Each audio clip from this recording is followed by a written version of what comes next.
ഷിബില ഇവിടെ തന്നെ മരിച്ചിട്ടുണ്ട്, സ്പോട്ടിൽ തന്നെ മരിച്ചിട്ടുണ്ടായിരുന്നു. നിങ്ങൾക്കൊക്കെ അറിയാവുന്ന ഫാമിലി തന്നെയല്ലേ? തീർച്ചയായിട്ടും അറിയാം. ഈ വീട്ടിലാണ് താമസിക്കുന്നത്. ഈ യാസർ എന്ന് പറയുന്ന വ്യക്തി ഈ വീട്ടിൽ മുൻപ് താമസിച്ചിരുന്നത് തൊട്ട് മുന്നേ തന്നെ വീട്ടിലാണ്. പിന്നീട് ഇവിടുന്ന് മാറിയതാ അല്ലേ? വാടക പോയിട്ട് എല്ലാ വീടുകളും കച്ചറായിട്ട് എല്ലാ വീട്ടുകാരും ഒഴിവാക്കിയാണ്. അപ്പോൾ അടുത്ത് ഇവിടുന്ന് ഏകദേശം 1.5 കിലോമീറ്റർ മാറിയിട്ടായിരുന്നു ഒരു വാടക താമസിക്കുന്നത്. അവിടെയും വിഷയം ഇപ്പോൾ വീട്ടുകാർ ഒഴിവാക്കി വിട്ടാണ്. അതായത് ഈ മയക്കുമരുന്ന് ഉപയോഗിച്ചിട്ട് പ്രശ്നം ഉണ്ടാക്കുകയാണ് ആളുകൾ. വീട്ടുകാരായിട്ട് വിഷയമാണ്, നാട്ടുകാരായിട്ടില്ല, അവരുടെ വീട്ടുകാരായിട്ട് ഫാമിലി പ്രശ്നങ്ങൾ ആയിട്ടായിരുന്നു. ഈ കൊച്ച് പീഡനം സഹിക്കാൻ പറ്റാത്തതുകൊണ്ട് അങ്ങോട്ട് പോകുന്നത്. അപ്പോൾ ഞങ്ങളോട് അദ്രമ കഴിഞ്ഞ ഒരു മാസം മുമ്പ് ഞങ്ങളോട് പറഞ്ഞായിരുന്നു വന്നിട്ട് അവിടെ നിന്ന് സംസാരിക്കാൻ. ഈ കൊച്ചിനെ അവിടെ പിടിച്ച് വെച്ചിട്ട് ചെറിയൊരു കൊച്ചുണ്ട്, ഒരു 2-3 വയസ്സുള്ള. അപ്പോൾ ആ കൊച്ചിനെ വീട്ടിൽ പിടിച്ച് വെച്ചിട്ട് കൊടുത്തില്ലായിരുന്നു. അപ്പോൾ ഞങ്ങളോട് പറഞ്ഞാൽ ഇടപെട്ടിട്ടൊന്ന് വാങ്ങിക്കൊടുക്കണം എന്ന് പറഞ്ഞിരുന്നു. ആദ്യം അവിടെയായിരുന്നു ഉണ്ടായിരുന്നേ കുഞ്ഞ്? ഞാൻ കുറച്ച് അവിടെ നിന്നിരുന്നത്. പക്ഷേ നമ്മളൊന്ന് ഇടപെട്ട് സംസാരിച്ചാൽ തീരുന്ന പ്രശ്നമല്ലായിരുന്നു. പറഞ്ഞാൽ കേൾക്കാത്തൊരു അത് ഇതായിരുന്നു. എൻ്റെ ബാക്ക്ഗ്രൗണ്ട് ഇടപെട്ടിരുന്നു, സംസാരിക്കുകയൊക്കെ ചെയ്ത ആൾക്കാരാണ്. സംസാരിച്ച് അങ്ങോട്ട് പറഞ്ഞില്ല, ഞങ്ങൾ പോയില്ല. അതിൻ്റെ മുമ്പ് ഇവരൊരു പ്രേമമായിട്ട് എല്ലാം കഴിച്ചായിരുന്നു. അപ്പോൾ ആ ടൈമിലൊക്കെ ഞങ്ങൾ ഇടപെട്ടാണ് വിളിക്കുകയും സംസാരിക്കുകയും പറയുകയൊക്കെ ചെയ്തത്.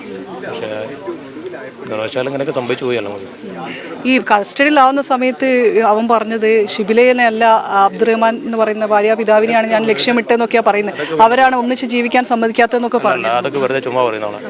അങ്ങനെയാണെങ്കിൽ അവളാണ് ആദ്യം വിട്ടുന്നത്. അത് കഴിഞ്ഞിട്ട് തടുക്കാൻ വന്നപ്പോഴാണ് പാപ്പനെയും വിട്ടുന്നത്. അത് കഴിഞ്ഞിട്ടാണ് ഉമ്മനെയും കുത്തുന്നത്. ഓടി വന്ന ആൾക്കാരെ ആക്രമിച്ചിട്ടുണ്ട്.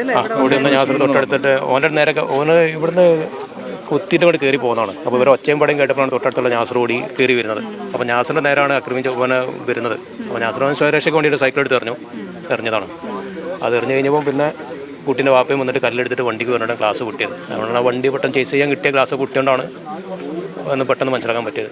പക്ഷേ ഞങ്ങളൊക്കെ അപ്പോൾ കോളേജിലുണ്ടായിരുന്നു. ഇവന് കോളേജിൻ്റെ പരിസരത്തുള്ള ടൈമിലൊക്കെ ഞങ്ങളവിടെ ഉണ്ടായിരുന്നു. അപ്പോൾ ഞങ്ങളോട് വിളിച്ച് പറയുന്നുണ്ട് കോളേജിൻ്റെ പരിസരത്താണ് വണ്ടിയുണ്ട് കിടക്കുന്നുണ്ട്. എന്താ അവിടേക്ക് വന്നതെന്നുള്ള കാര്യത്തിൽ ഒരു ഐഡിയ ഇല്ല. ഇവന് ചിലപ്പോൾ അവിടുത്തെ എന്താ നടക്കുന്നത് അറിയാൻ വേണ്ടിയിട്ട് വന്നായിരിക്കാം.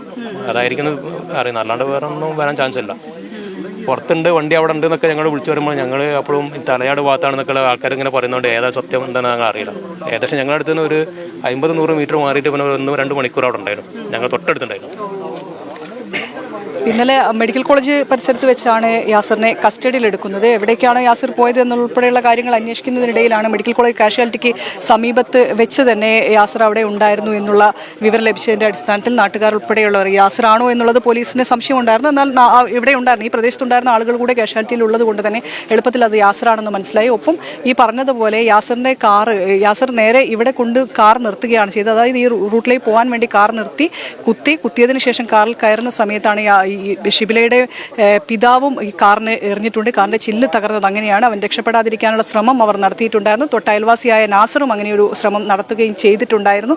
എന്തായാലും ഇപ്പോൾ ഈ യാസറിന്റെ മൊഴി പോലീസ് എടുത്തുകൊണ്ടിരിക്കുകയാണ്. എന്താണ് ഇതിന് പിന്നിലുള്ള കാരണം എന്നതുൾപ്പെടെയുള്ളതൊക്കെ യാസർ പറയേണ്ടതാണ്. യാസർ ലഹരി ഉപയോഗിച്ചിരുന്ന ഒരാളാണ് എന്ന് കാണിച്ചുകൊണ്ട് തനിക്ക് മാനസികവും ശാരീരികവുമായ പ്രയാസം ഉണ്ടാക്കുന്നുണ്ട് യാസർ എന്ന് കാണിച്ചുകൊണ്ട് താമരശ്ശേരി പോലീസ് സ്റ്റേഷനിൽ കഴിഞ്ഞ മാസം ഫെബ്രുവരി 28-ന് ഒരു പരാതി ഷിബിലി നൽകിയിട്ടുണ്ട്. എന്നാൽ ആ പരാതിയിൽ തുടർ നടപടി ഉണ്ടായിട്ടില്ല എന്ന് നാട്ടുകാർ പറയുന്നുണ്ട്. അതിനുശേഷം സംസാരങ്ങളോ യാസറിനെ വിളിച്ചുള്ള സംസാരങ്ങളോ ഒന്നും തന്നെ ഉണ്ടാവുകയും ചെയ്തിരുന്നില്ല.